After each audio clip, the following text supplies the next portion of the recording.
सातत्यानं या ठिकाणी आपण प्रयत्नशील राहू नगर परिषदेच्या माध्यमातून निधी उपलब्ध व्हावा यासाठी आपण सगळ्यांनी सामूहिक प्रयत्न केला। विशेषतः माजी आमदार बबुरावजी खंदारे साहेब, माजी मंत्री विनायकरावजी पाटील साहेब यांच्या पुढाकारातून, त्यांच्या सहकार्यातून तत्कालीन पालकमंत्री संभाजीराव पाटील निलंगेकर साहेब यांच्या माध्यमातून, तत्कालीन कर्तव्यदक्ष जिल्हाधिकारी सन्माननीय जी श्रीकांत साहेब यांच्या सहकार्यातून, सन्माननीय तत्कालीन नगराध्यक्षा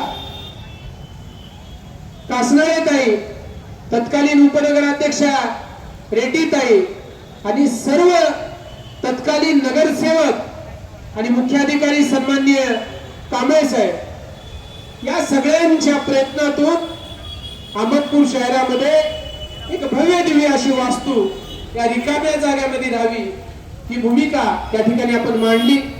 या भूमिकेची साथ दिल्यानंतर प्रतिसादही आला आणि मला सांगायला आनंद होतोय की तब्बल 1 कोटी रुपये एवढा निधी या मागासवर्ग, दलित वर्ग, दलित समाजासाठी जी जागा आहे त्या ठिकाणी आपण ही अभ्यासिका उभी करण्याचा प्रयत्न केला।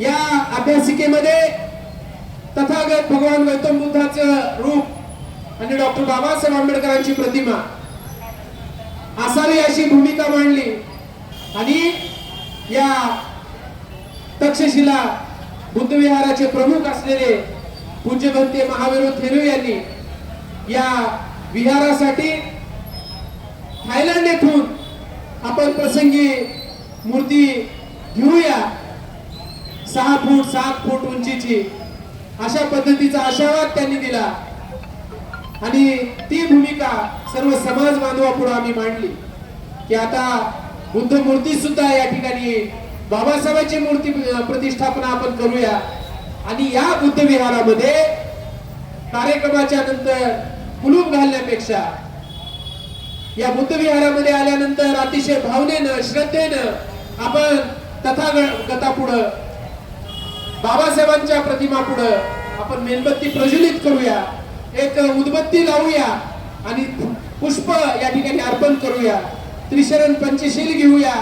परंतु त्याच्यानंतर काय, या कडी कुलूप कोंडा लावण्यापेक्षा या उर्वरित वेळेमध्ये या अहमदपूर शहरातील ज्या विद्यार्थ्यांना अभ्यासाची सोय नाही, अभ्यासासाठी जागा नाही, खुर्ची नाही, फॅन नाही, लाईट नाही, इंटरनेट नाही, कॉम्प्युटर नाही, अशा विद्यार्थ्यांसाठी आपण त्या ठिकाणी एक अभ्यासिका सुरुवात करूया अशा पद्धतीची भूमिका प्रामुख्याने या ठिकाणी आपण मांडली। आणि ही भूमिका तत्कालीन जिल्हाधिकारी जी श्रीकांत साहेब जे आता आपले विभागीय आयुक्त आहेत त्यांना ते पटलं, आवडलं आणि त्यांनी सांगितलं की या ठिकाणी आपण बुद्ध विहार तर होईलच होईल परंतु अभ्यासिकेची निर्मिती करूया, ग्रंथालय आपण देऊया, कॉम्प्युटर देऊया, एक एसी आपण 2-3 एसी बसून देऊया की त्या ठिकाणी विद्यार्थी शिकतील, अभ्यास करतील, पुढे जातील। ही भूमिका त्यांची होती।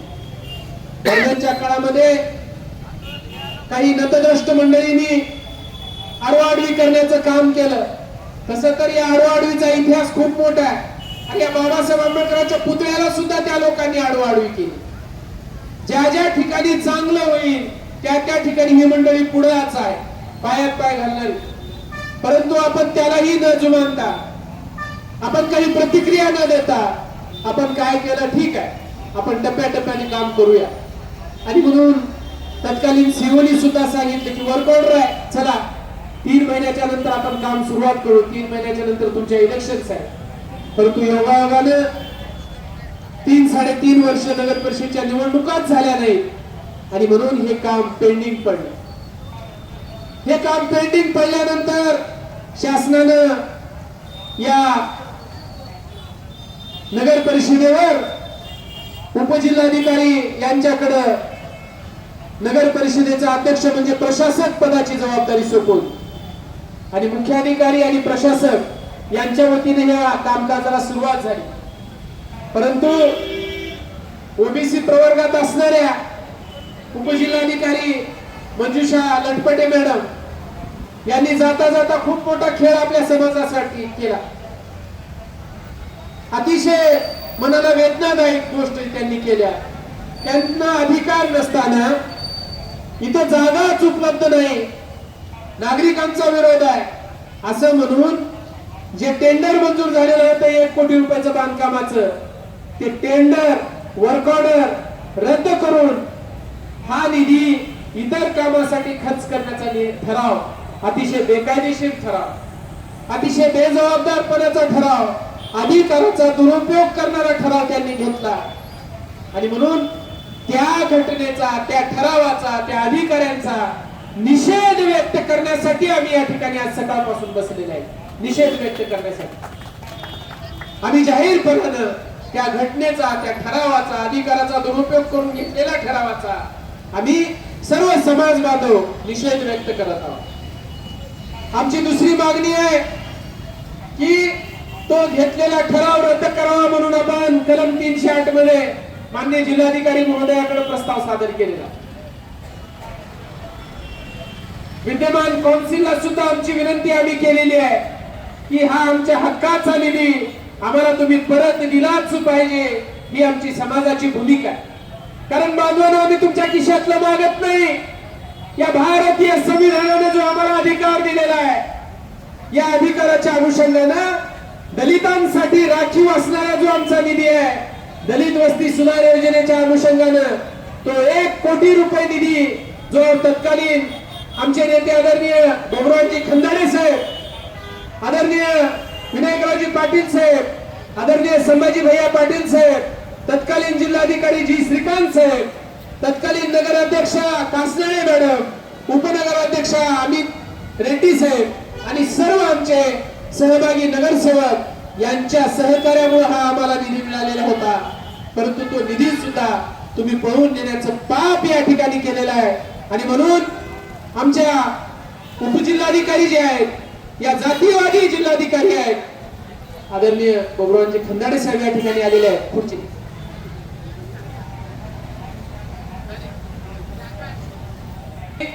भेट देण्यासाठी या मतदारसंघाचे माजी आमदार, आपल्या सर्वांचे लाडके नेते, दीन दलित उपेक्षित शोषित वंचित घटकांचा बुलंद आवाज आदरणीय बाबुरावजी खंदाडे साहेब या ठिकाणी उपस्थित आहे. आम्ही सर्व समाज बांधव आदरणीय भाऊंचं मनाच्या अंतःकरणातून या ठिकाणी आभार व्यक्त करणार आहोत, स्वागत करणार आहोत की ज्या ज्या वेळेस इथं कोणीच नाही असं आम्हाला वाटतं, त्या वेळेस आदरणीय बाबुरावजी खंदाडे साहेब पहाडासारखं आमच्या सोबत या ठिकाणी थांबतात, या प्रश्नाला न्याय देतात,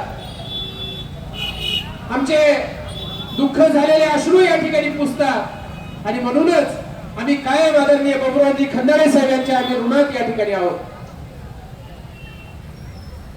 आदरणीय भाऊ, या ठिकाणी ज्या महत् प्रयासानं आम्ही स्वप्न पाहिलेलं होतं की अहमदपूर शहरातल्या हिना लॉजच्या समोर जी जागा आहे, त्या जागेवर या ठिकाणी एक मोठं बुद्धविहार अभ्यासिका व्हावी, आपल्या माध्यमातून त्या ठिकाणी निधी मिळाला, वर्क ऑर्डर झाली.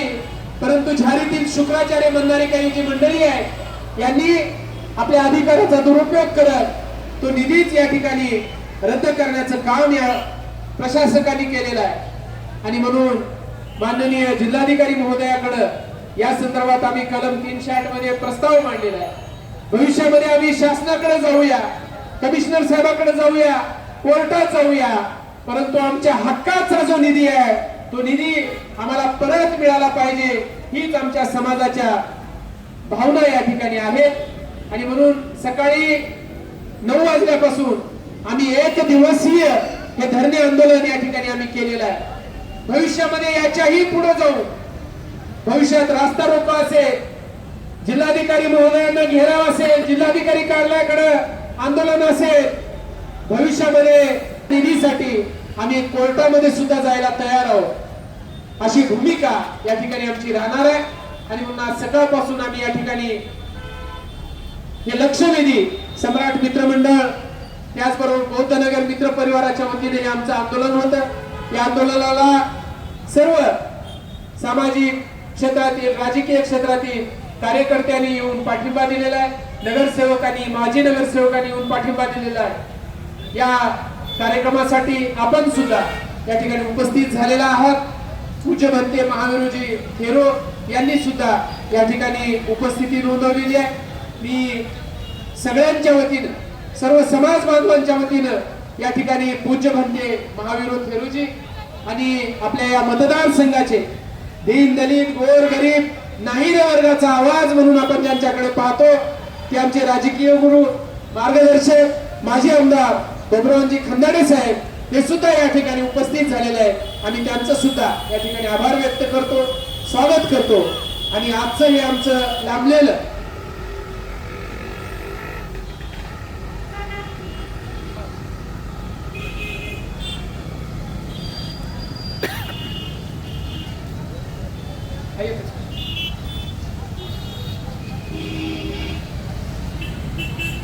या अनेकांनी आम्हाला सांगितलं की आपण उपजिल्हाधिकारी कार्यालयापुढे का उपोषण केलं नाही, का धरणे केलं नाही। मुळात त्याच जातीवादी त्यांनीच हा ठराव घेऊन रद्द केलेला आहे आणि त्यांच्याच दारात काय बसायचं। आपण जिल्हाधिकारी महोदयाकडे मेल करूया, निवेदन देऊया आणि म्हणून बाबासाहेबांच्या पायथ्याला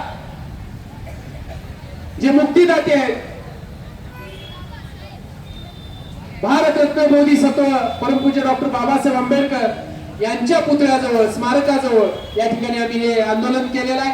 आपण एकदा जोरदार घोषणा देऊया, डॉक्टर बाबासाहेब आंबेडकरांचा, डॉक्टर बाबासाहेब आंबेडकरांचा, डॉक्टर बाबासाहेब आंबेडकरांचा।